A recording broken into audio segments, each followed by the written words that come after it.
বুক এবং কাঁধ এবং হাতের যে গোছা আছে সেটা কনুই টনুই এগুলা সব, এমনকি মাথার চুল, এগুলা সবগুলা কিন্তু ঢাকতে হবে।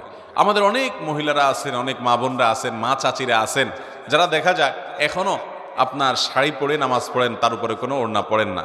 আপনি শাড়ি পরে নামাজ পড়েন, কিন্তু তার উপর আপনাকে একটা বড় ওড়না বা কিছু দিয়ে আপনার পুরো শরীরকে ঢাকার চেষ্টা করতে হবে। শুধু শাড়ি পরে নামাজ পড়লে আপনার হাতের কোনোই দেখা যাবে, আপনার পেট বা পিঠের বা কিংবা কাঁধের কিছু অংশ আপনার দেখা যেতে পারে, চুলগুলা বের হয়ে যেতে পারে। যদি আপনার পুরো নামাজ জুড়ে এরকম শরীরের সমস্ত অঙ্গ প্রত্যঙ্গ খোলা থাকে, আপনার নামাজ হবে না।